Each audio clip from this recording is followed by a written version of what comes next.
베니스 시내 큰 부자로 시의원인 브로벤쇼에게는 예쁘고 얌전한 딸이 있었다. 그 이름은 데스데모나였다.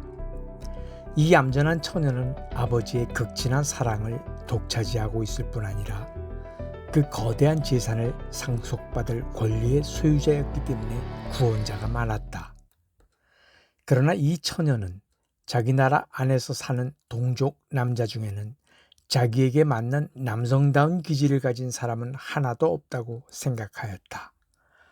또 그는 육체적 매력보다는 차라리 정신적 우월성을 가진 남자가 더 한층 마음에 들며 누구나 다 가질 수 있는 평범한 성격의 소유자보다도 존경할 만한 특수한 성격을 가진 남자가 좋다고 생각하였다. 자기 아버지가 좋아하는 무어인 한 사람을 마음속으로 사랑하고 있었다. 데스데모나가 선택한 이 연인이 부적당하다고 할 아무런 이유도 없었다. 브로벤쇼의 귀여움을 받아서 그에게 자주 드나드는 오셀로라는 청년은 비록 흑인이었으나 이 귀인다운 무어인을 베니스 최고 미인의 배우자로 소개하기에 아무런 부족함이 없었다.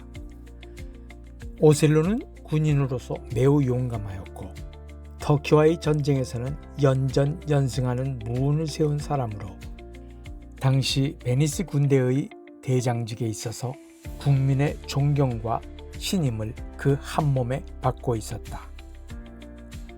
오셀로는 원래 여행하기를 즐기는 사람이어서 그는 일생 동안에 세계 여러 곳을 돌아다니면서 별별 모험을 다 맛보았다. 데스데모나 아가씨는 그의 모험담 듣기를 참으로 좋아하였다.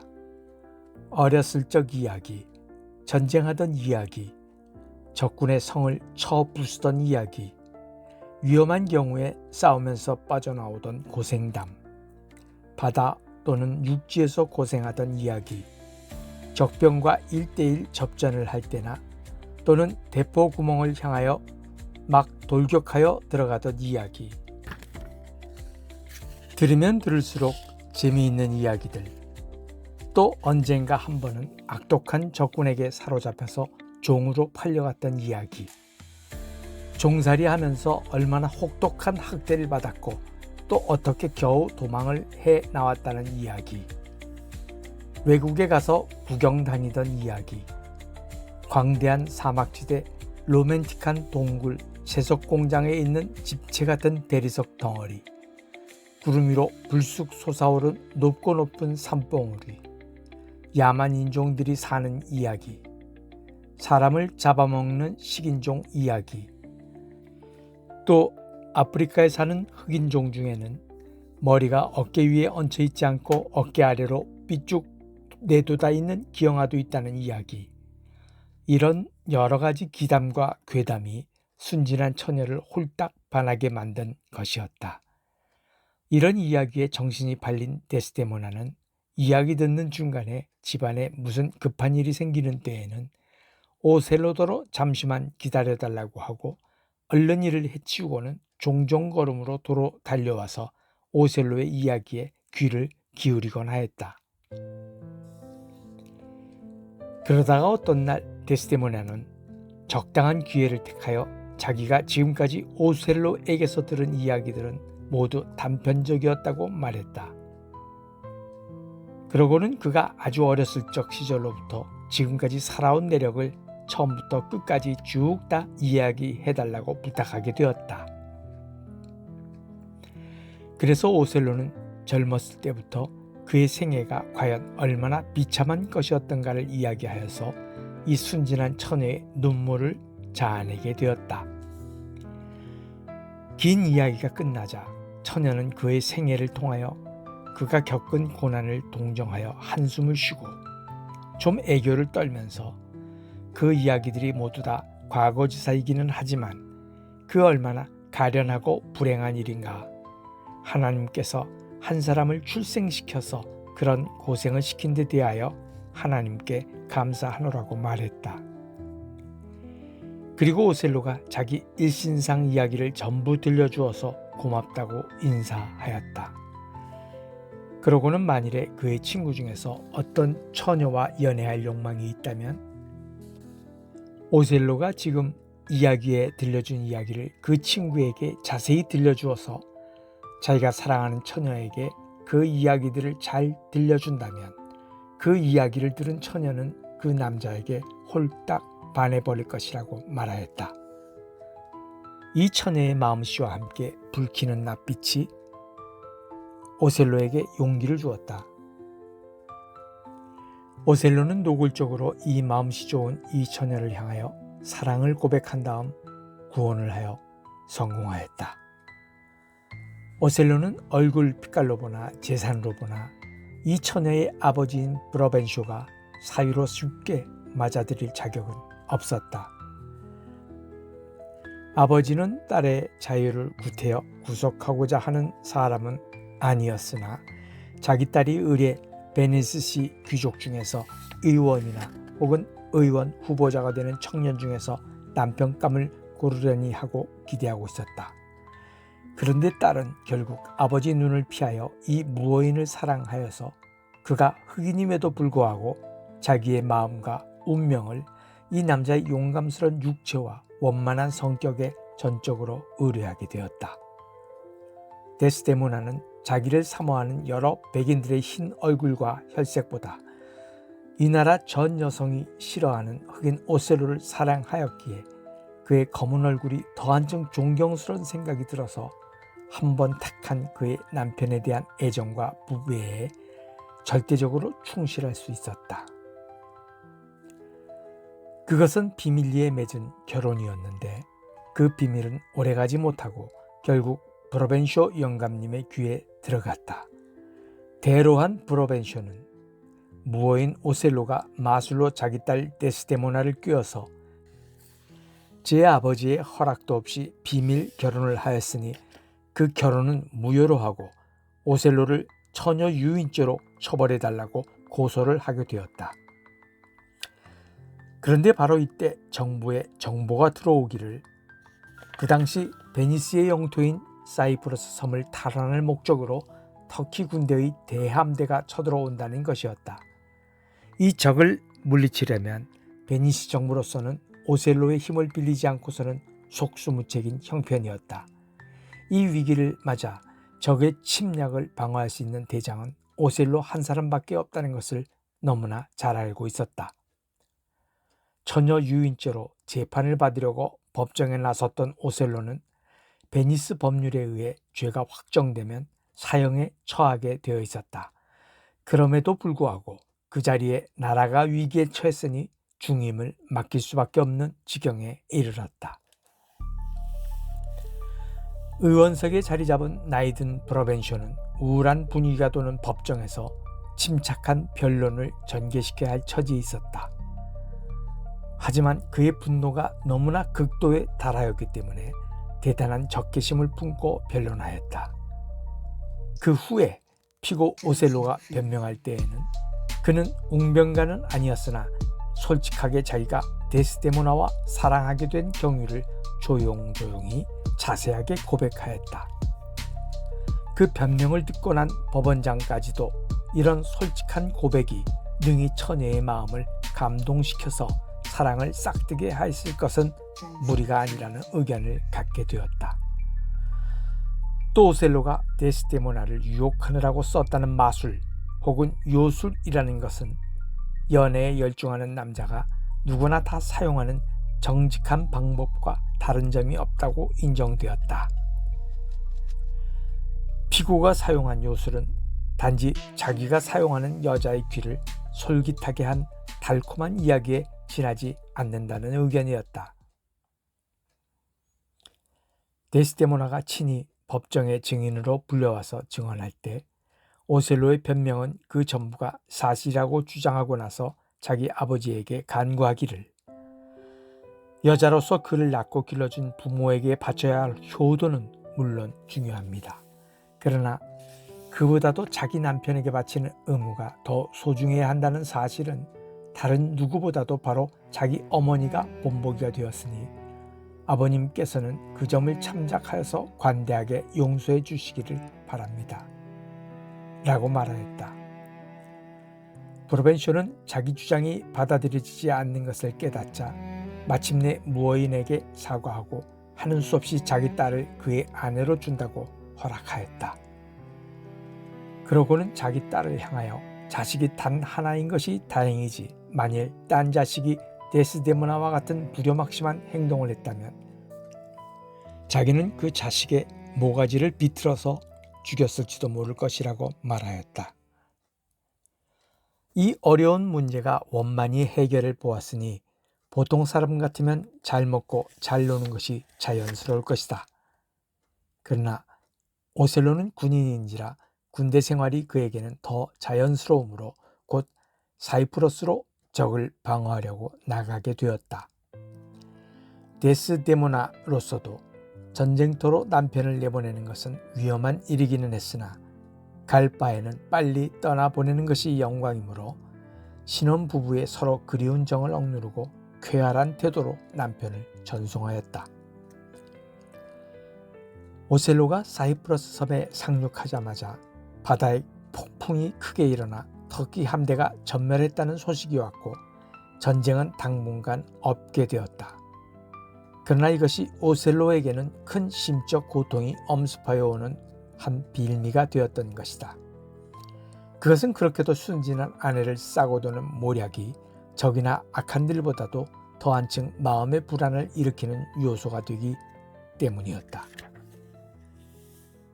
오셀로 대장군은 캐시오라는 부하를 가장 신임하고 있었다.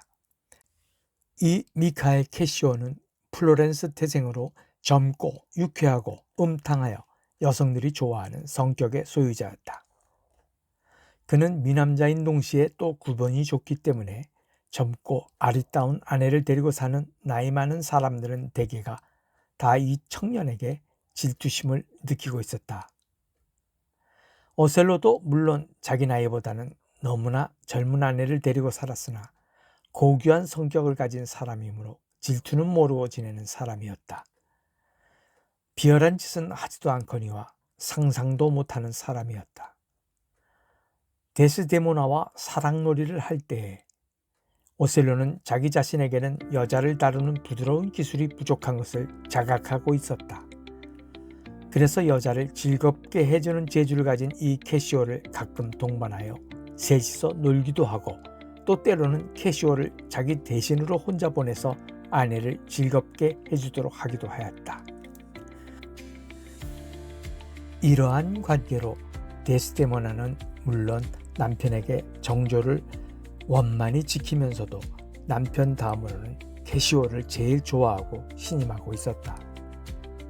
이 미카엘 캐시오를 사이에 두고 오셀로 부부는 아무런 부자연스러움도 느끼지 않고 늘 가까이 교제해왔다.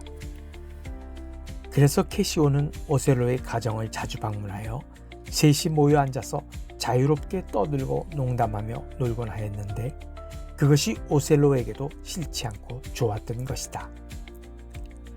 그 이유는 오셀로야말로 매우 엄격한 성격의 소유자였으나 그러한 사람들이 흔히 자기 성격과는 정반대인 쾌활한 성격의 소유자와 잘 어울리는 경우가 많은 것이다. 그래서 데스데모나와 캐시오는 허물없이 이야기하고 웃고 떠들 수 있었다. 오셀로는 마침내 캐시오를 자기 부관으로 승진시켰다. 이 부관의 지위는 물론 장군의 최고 신임을 받는 자리요 또 장군과 제일 가까운 지위였다.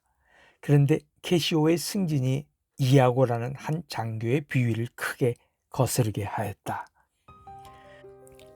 이아고는 오래전부터 캐시오를 멸시하여 전쟁 술에는 아주 무식한 놈이요 계집들이나 농간하는 재주를 가진 놈이어서 군대를 전선에 배열시키는 지식보다도 계집애를 꾀어나는 재주가 더 많은 놈이라고 욕을 하였다.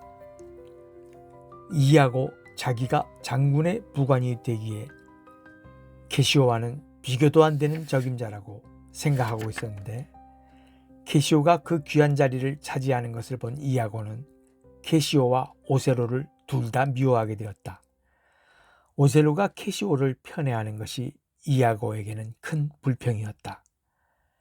더구나 아무런 근거도 없이 오셀로가 자기의 아내 에밀리아에게 딴 뜻을 가지고 있지는 않은가 하는 의심을 품게 되어서 이아고는 이런 엉터리 없는 공상적인 충동을 억제하지 못하고 한 가지 무서운 복수 음모를 꾸미기에 이르렀다. 즉 캐시오, 오셀로, 데스데모나 이들 세 사람을 동시에 파멸시킬 함정을 파기 시작하였다. 이아고는 존꾀가 많을 뿐 아니라 인간의 본성에 대한 연구가 깊은 사람이었다. 그래서 그는 이 세상 사람들은 예외 없이 누구나 다 육체의 고통이 심해서 견디기 어려운 것보다도 마음의 고통, 그 중에서도 질투심의 노예가 되는 때에는 그것처럼 사람을 아프게 하는 고통이 또다시 없다는 것을 잘 알고 있었다. 어떻게 해서든지 오셀로로 하여금 캐시오와 데스데모나가 간통이나 하지 않는가 하는 의심을 품게 하고자 하였다. 오셀로가 질투심을 느끼게만 만들어 놓는다면 캐시오나 오셀로 중에 한 놈이 반드시 죽을 것이요, 또 두 놈이 다 죽으면 그건 더욱 좋다 하고 이아고는 생각하였다. 오셀로 장군이 아내와 함께 사이프러스 섬에 상륙하자마자 적국 함대가 폭풍으로 인하여 전멸이 되었다는 소식이 쫙 퍼졌다. 도민들은 큰 명절을 맞이한 듯한 즐거운 기분이 되었다. 여기저기서 큰 잔치가 벌어지고 술이 물처럼 흐르고 만취한 도민들이 흑인 장군 오셀로와 현숙한 부인 데스데모나 만세를 부르는 소리가 섬이 떠나갈 듯이 높았다. 오셀로 장군은 이날 밤 상륙한 병사들이 과음하여 질서를 문란케 한다거나 도민들의 반감을 사는 행동을 하면 엄중 처벌하라고 캐시오 부관에게 명을 내리었다. 바로 이날 밤 이아고는 속 깊이 숨겨두었던 음모를 실행하려고 결심하였다. 장군님에게 충성을 맹세하는 술이라는 명목으로 자꾸만 술을 권하여서 캐시오를 대취하도록 만들었다. 경비의 책임을 맡은 부관으로서 술을 취하도록 마신다는 것은 잘못된 일이요, 또 캐시오 자신도 많이 마시기를 거절하였으나 이아고가 권주가까지 불러가며 한 잔 한 잔 자꾸만 권하는 바람에 그만 만취되었다. 혀가 꼬부라져서 데스데모나 부인의 칭찬을 되풀이하면서 부인의 건강을 기원하는 축배가 자꾸 반복되었고 그만 곤드레만드레가 되고 그 원수의 술은 캐시오의 정신을 혼미시키고 말았다. 이때 이아고가 다른 취객 하나를 끌고 와서 캐시오와 싸움을 붙여놓으니 이 두 취객이 각기 군도를 빼들고 칼싸움이 벌어졌다. 몬테노라고 하는 장교가 두 사람 사이에서 싸움을 말리다가 도리어 부상을 당하였다. 그렇게 되니 이 사람 저 사람 달려들어서 큰 소란이 일어났다. 이때 이아고는 소문을 널리 전파할 목적으로 종각으로 뛰어가서 종을 냅다 두드리니 그 종소리가 군인들 귀에는 취객들의 소란을 고하는 소리보다는 당장에 큰 반란이 일어나는 것 같은 공포감을 불러일으켰다. 이 경종소리가 오셀로의 잠을 깨웠다. 오셀로는 급히 옷을 입고 현장으로 뛰어나가서 부관 캐시오에게 무슨 일이 생겼느냐고 질문하였다. 이때 술이 약간 깬 캐시오는 정신은 좀 들었으나 장군 앞에서 면목이 없고 너무나 부끄러워서 얼른 대답을 못하고 멍하니 서 있었다. 이아고가 캐시오의 입장을 두둔하는 태도를 가장하면서 자기 자신이 일부러 술을 많이 먹인 사실은 살짝 숨기고 캐시오의 과실을 좀 과장하여 보고하였다. 캐시오는 술이 과도히 취했었기 때문에 무엇이 어찌 되었는지 자기로서도 어리벙벙했으므로 무엇이라고 변명할 말을 얻지 못하였다. 오셀로는 본시 매우 엄격한 사람인지라 당장 그 자리에서 캐시오의 부관주의를 박탈해버리고 말았다. 그렇게 이아고의 음모의 첫 단계는 완전 성공하였다. 이 미운 놈의 지위를 박탈하는 데 성공하고 나자 이제는 제2단계로 캐시오를 아주 몰락시켜버릴 계획에 몰두하였다. 캐시오는 이 불행한 처벌을 받고 정신을 바짝 차리기는 했으나 자기 지위를 떨어뜨린 것이 이아고의 모략인 줄은 알지 못했다. 캐시오는 이아고에게 어떻게 하면 포기할 수 있을 것인지 탄원을 해볼 도리가 없을까 하고 물어보았다. 이아고는 가장 동정하는 태도로 이 세상 사람이 누구나 다 술이 취하는 수가 있는 것이니 크게 상심할 필요가 없다고 위로하면서 속으로는 이때 묘한 방법으로 이를 꾸며보려고 궁리를 하였다. 오셀로는 아내를 무척 사랑하였기 때문에 아내의 소원이면 그 무엇이고 간에 무작정 허락하였다. 이아고는 오셀로 장군에게 직접 탄원하는 것보다 데스데모나 부인에게 간청하여서 장군님의 마음을 움직이도록 하는 것이 제일 좋은 방법이라고 캐시오에게 일러주었다. 부인께서는 솔직하면서도 관대하신 분이므로 이 부인의 덕을 의지하여서 장군님의 신임을 회복하게 하는 것이 좋으리라는 이 충고는 캐시오에게도 과연 훌륭한 방법이라고 생각되었다. 이아고의 이 충고가 악독한 흉계를 내포하지 않았더라면 물론 그것은 아주 훌륭한 충고이었을 것이다. 그러나 자, 이제 일이 어찌 전개되나 두고 보기로 하자.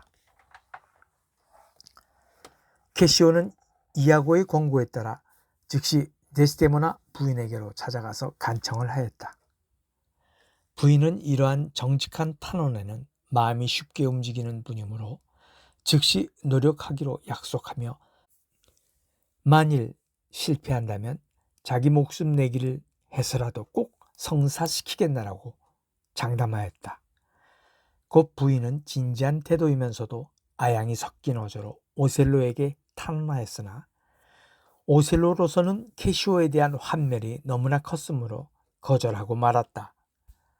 즉 그렇듯이 과도한 실수를 쉽게 용서해 준다는 것은 군기상 안 되는 일이니까 용서해 주더라도 적당한 시간이 지나간 후에라야 된다고 오셀로는 말하였다.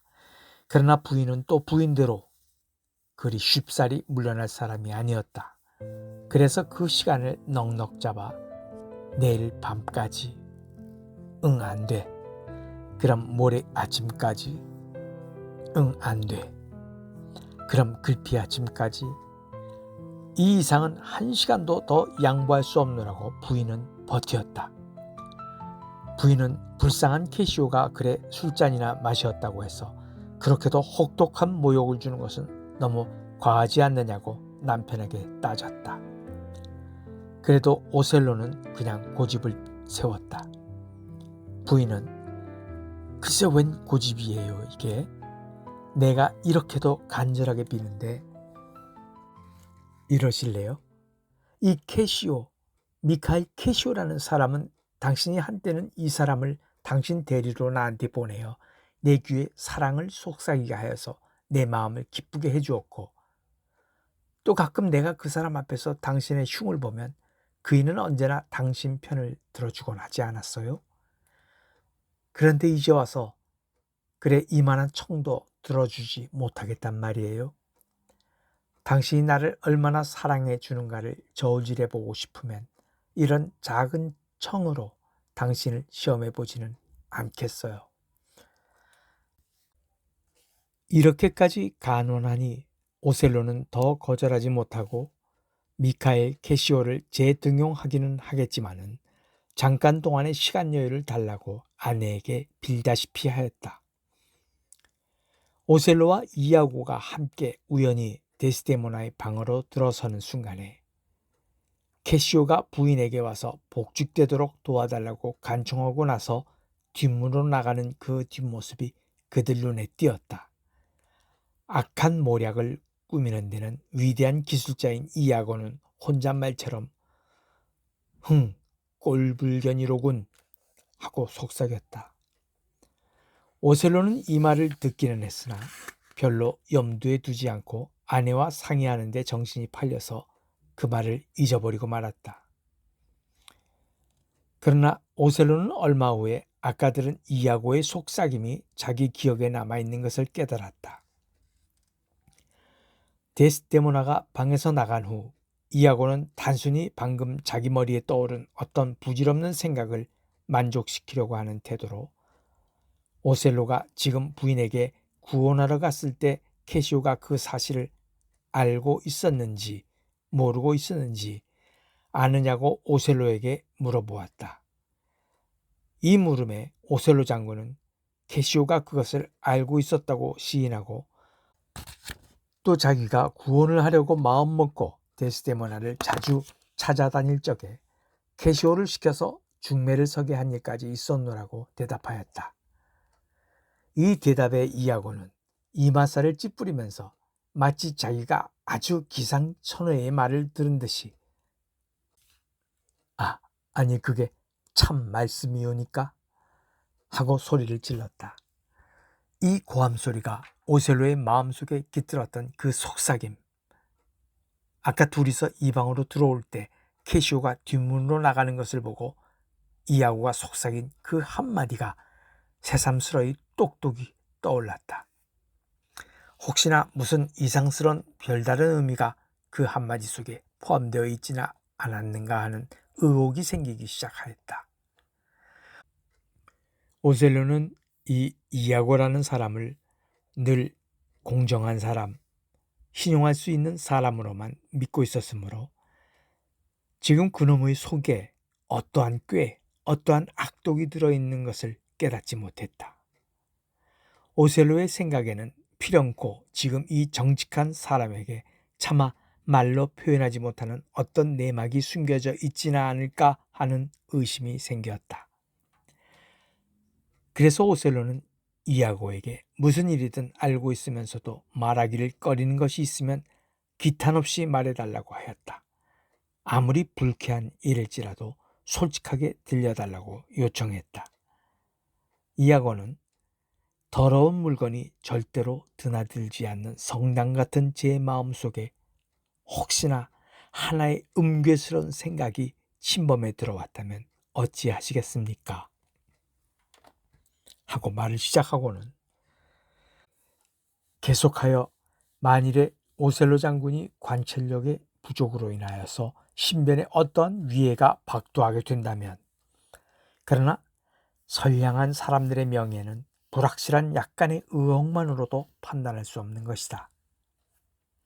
이아고가 지금 자기 머릿속에 떠오르는 괴상한 생각을 장군님에게 아뢰냈자 장군님의 마음의 평화를 흔들어 놓을 따름이지 아무데도 쓸데없는 짓이 될 것이니 차라리 침묵을 지키기로 한다고 슬쩍 암시를 던져놓았다. 오셀로의 호기심은 극도로 자극되어 거의 정신이 혼란하기에 이르렀다.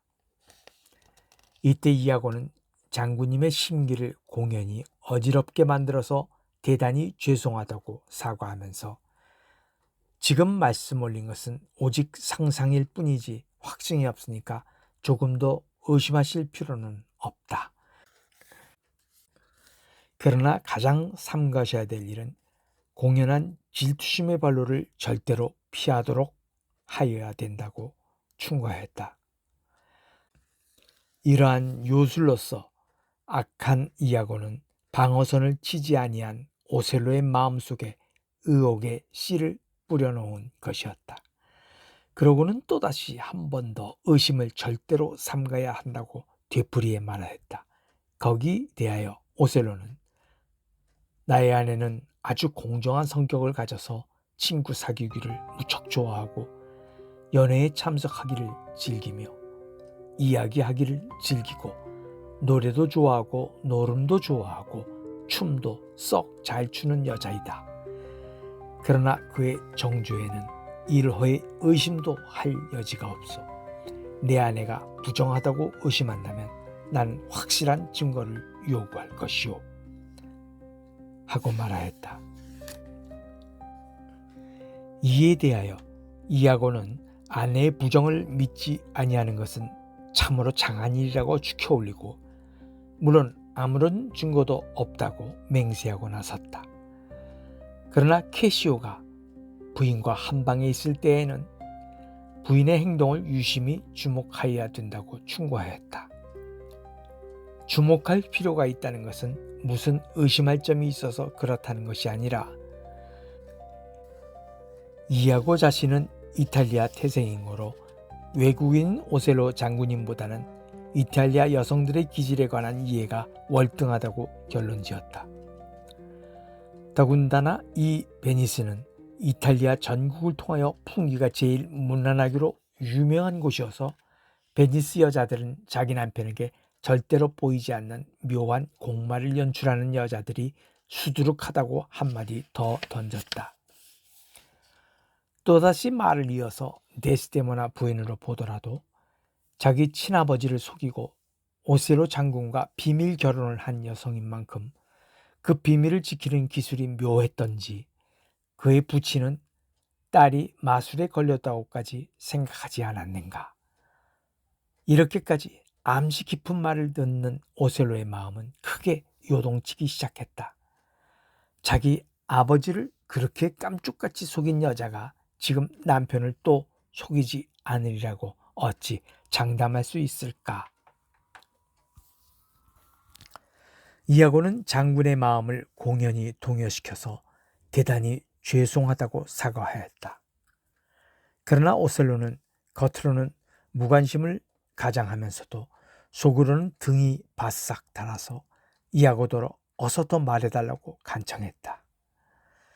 이아고는 계속 겉으로는 용서를 빌면서 캐시오로 말하면 자기의 친한 친구인데 그 친한 친구를 의심하는 것은 참 안 된 일이지만 세세히 그의 행동을 검토해보면 수상한 데가 있을 뿐더러 외국인인 오셀로가 불리한 조건에 있는 것이 사실이라고 단언하였다.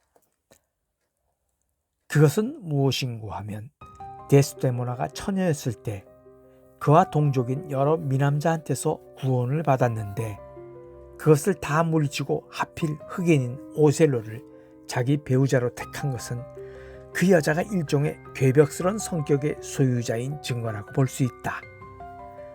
데스데모나가 어느 때든지 제 본정신으로 돌아설 때에는 자기 남편 오셀로와 이탈리아 백인 미남자들을 비교해 볼 것은 당연하다고 말하였다.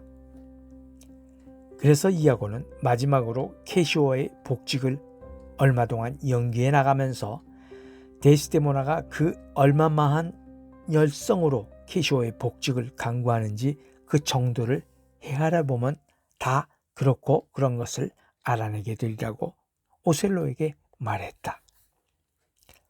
이 약하는 점잖고도 유순하고 순진한 데스데모나 부인을 파멸시킬 그물을 펴 놓은 것이었다.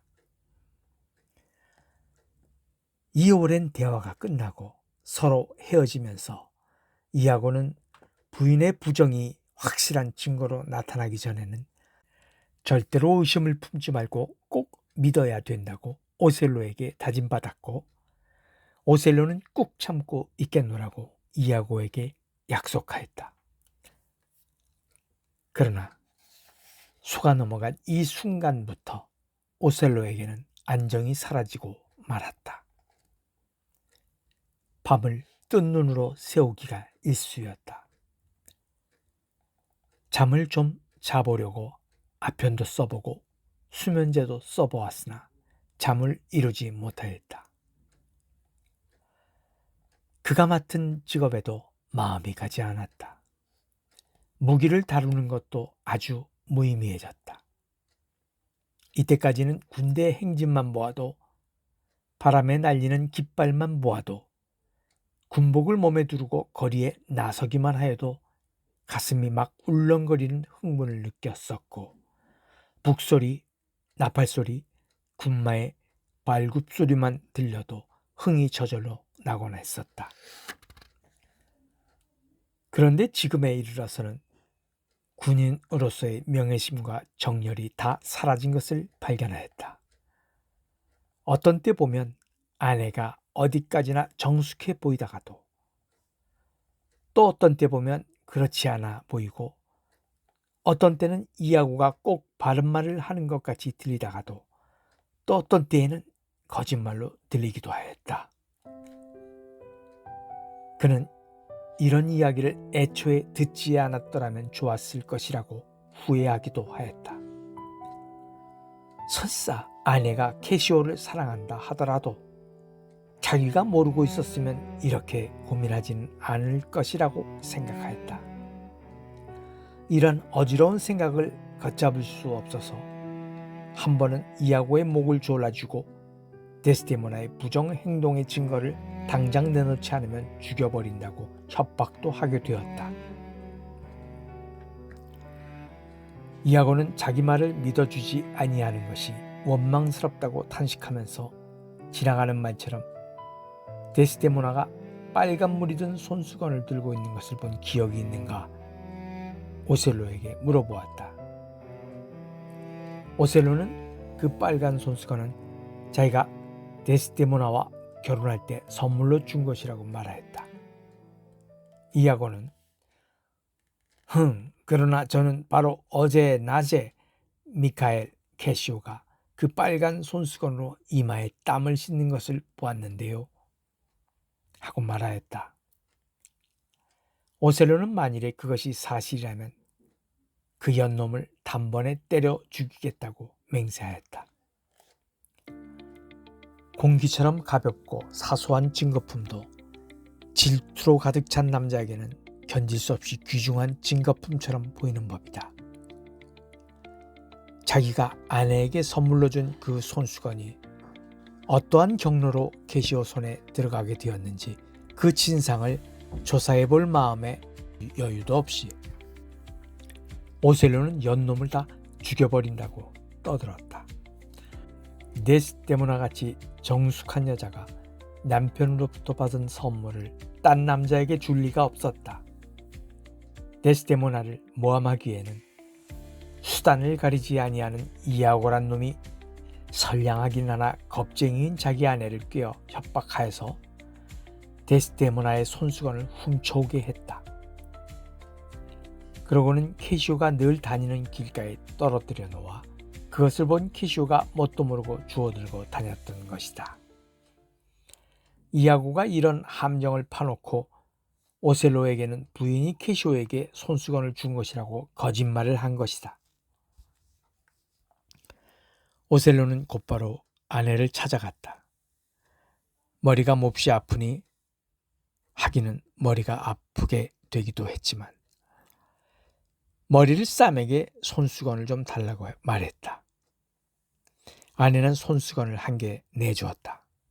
그러나 오셀로는 그것 말고 자기가 선사한 그 빨간 손수건을 가져오라고 말했다.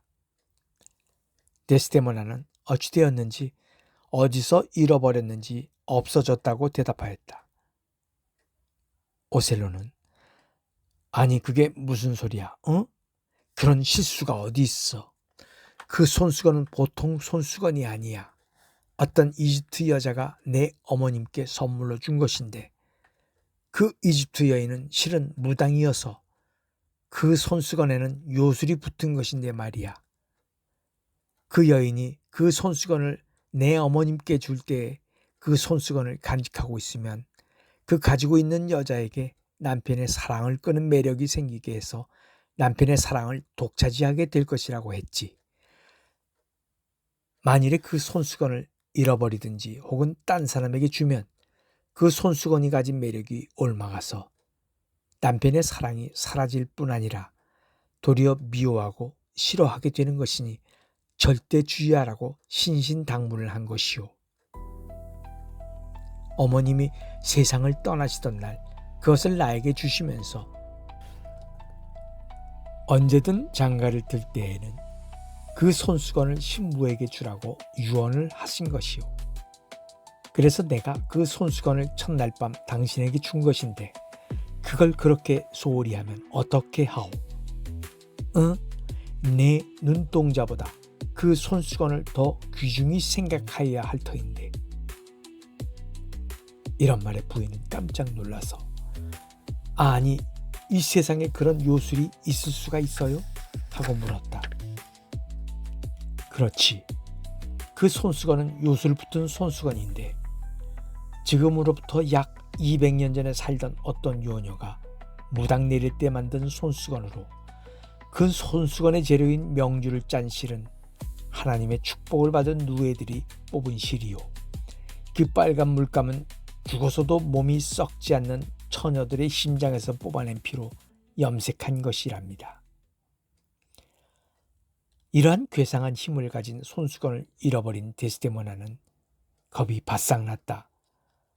그 손수건을 분명 잃어버렸으니 그럼 이제는 남편의 사랑도 분명 잃어버렸구나 하고 걱정하게 되었다. 오셀로는 눈을 뒤집고 어서 그 손수건을 내놓으라고 야단을 쳤다. 잃어버린 손수건을 내놓을 도리는 없는지라 부인은 남편의 생각을 딴 데로 돌려보려고 웃으면서 말했다.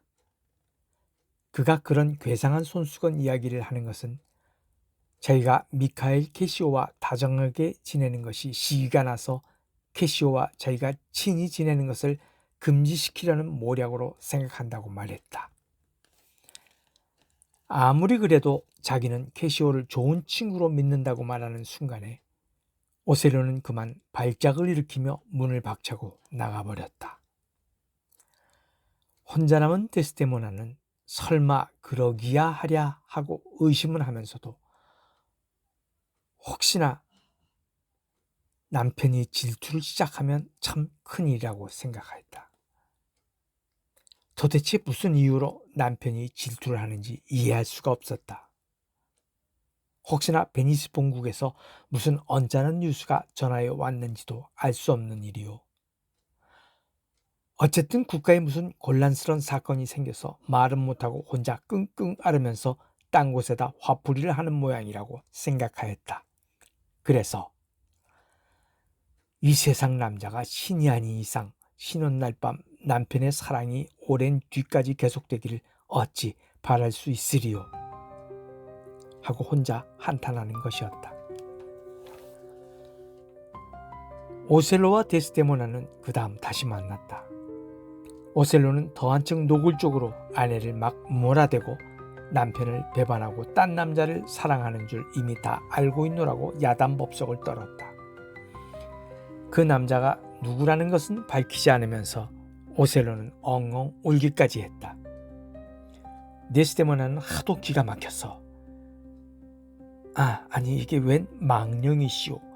글쎄 울기는 왜 우세요 하고 달래니까 오셀로는 자기는 이 세상 온갖 고난과 빈궁, 병약, 수치 같은 것은 얼마든지 참아 이길 수가 있겠으나 아내의 부정행위는 절대로 참을 수가 없어서 자기 가슴이 찢어졌노라고 말하였다. 한때 그렇게도 아름답고 향기로워 자신의 오간을 다 녹여주던 그 아내가 어찌하여서 지금 아주 값싼 잡초로 변하고 말았는가. 그럴 바에는 처음부터 이 세상에 태어나지 않은 것보다 못하지 않은가.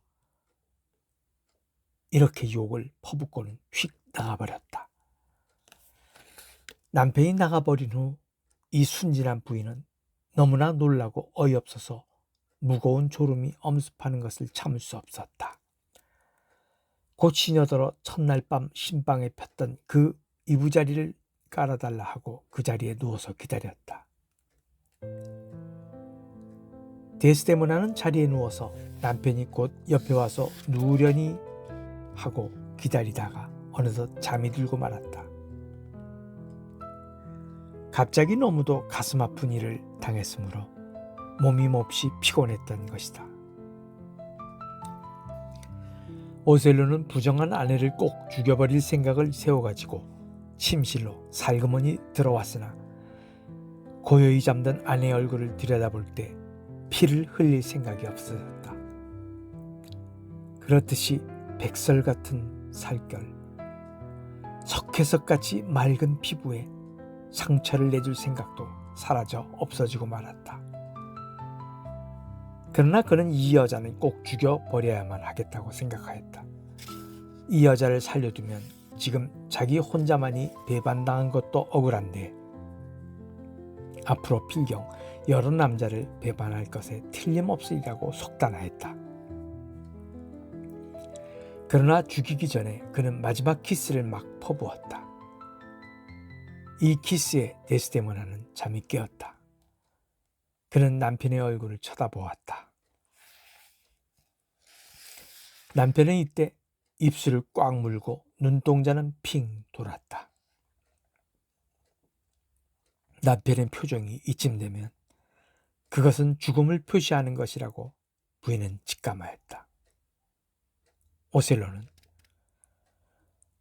너의 육체를 내가 지금 죽일 터이니 육체는 죽더라도 너의 영혼을 살리려거든 지금 하나님께 기도를 올려라 하고 명령하였다. 순결한 데스데모나는 죽음의 그림자 아래 누워서 제발 살려달라고 빌고 정 죽는다면 무슨 이유로 죽는지 그 까닭이나 알려주고 나서 죽여달라고 애원하였다. 오셀로는 캐시오에게 손수건을 준 죄로 죽이는 것이니 그리 알라고 말하였다. 죄 없는 부인은 변명을 하려 하였으나 오셀로는 변명을 들으려 하지 아니하고 달려들어 이불로 아내의 목을 싸고 눌러 죽이고 말았다.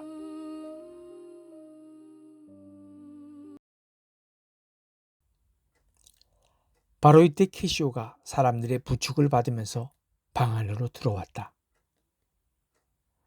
상처를 입고 피가 흐르는 몸이었다. 그것은 이아고가 자객을 보내 캐시오를 찔러 죽이려고 해서 그 자객이 캐시오를 칼로 찔렀으나 치명상을 못 주고 화가 난 캐시오를 피하여 달아나다가 비밀이 탄로날까 두려워하는 이아고 손에 살해되었다. 자객의 포켓에서 나온 편지를 읽고 난 후에 이아고의 악행과 캐시오의 무죄가 판명되었다. 이 발견은 오셀로에게는 파란 하늘의 마른 벼락이었다. 그가 아무 죄 없는 아내를 죽인 것이 명확해진 것이었다.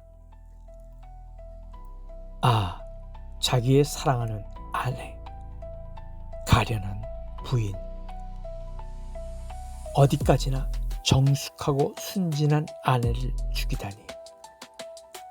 이런 혹독한 현실을 이해할 때 오셀로는 이 세상에 더 살아있을 마음이 없어지고 말았다.